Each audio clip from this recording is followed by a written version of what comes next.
សារមន្ទីរជាតិត្រូវបានបង្កើតឡើងនៅក្នុងឆ្នាំ1920មានវត្ថុបុរាណចំនួនជាង 14000 ប្រភេទត្រូវបានតម្កល់ទុកនៅក្នុងសារមន្ទីរជាតិនេះ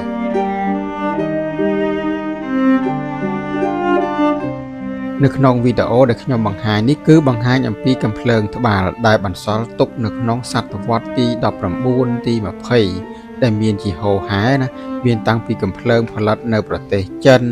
ផលិតនៅប្រទេសម៉ាឡេស៊ីផលិតនៅប្រទេសបារាំងជាដើមហើយកាំភ្លើងត្បាល់នេះមិនមែនតែមាននៅក្នុងតែសារមន្ទីរនេះទេមាននៅក្នុងសារមន្ទីរបណ្ដាខេត្តផ្សេងៗទៀតដូចជាខេត្តបាត់ដំបងហើយនិងខេត្តមួយចំនួនទៀត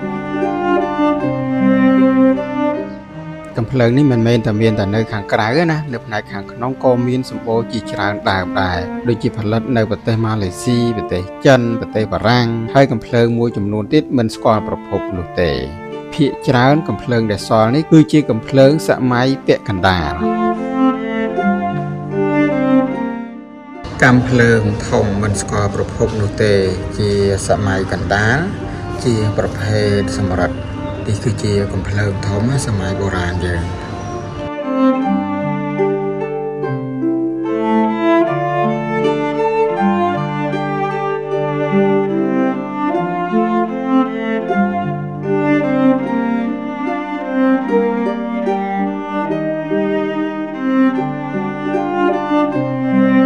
កាំភ្លើងធំនៅឯខេត្តបាត់ដំបងក្នុងឆ្នាំ1710កាំភ្លើងនេះគឺជាប្រភេទដែលធ្វើអំពីសម្រាប់កាំភ្លើងធំនៅខាងមុខនេះគឺជារូបកាំភ្លើងដែលមានប្រភពស្គាល់ច្បាស់លាស់គឺនៅក្នុងខេត្តបាត់ដំបងហើយរូបមួយទៀតនេះគឺមិនស្គាល់ប្រភពនោះទេគឺជាប្រភេទកាំភ្លើងធំដូចគ្នាគ្រាន់តែថាមួយតូចមួយធំនេះគឺជាកាំភ្លើងធំដែរអត់ស្គាល់ប្រភពថានៅក្នុងខេត្តណាតំបន់ណានោះទេជាប្រភេទកាំភ្លើងធ្វើអំពីសម្រាប់នៅសម័យកណ្ដាលហើយ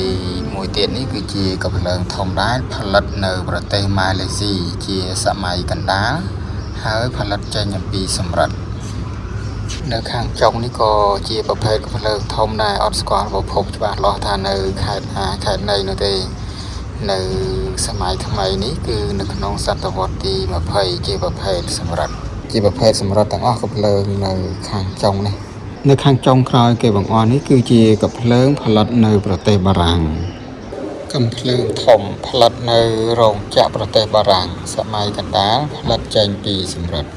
នេះកាំភ្លើងធំដែរតែអត់ស្គាល់ប្រភពថានៅប្រទេសណាប្រទេសណីផលិតនៅប្រទេសណាក៏មិនដឹងហើយបានមកពីប្រទេសណាក៏អត់ដឹងដែរគ្រាន់តែថាផលិតចេញអំពីសម្រាប់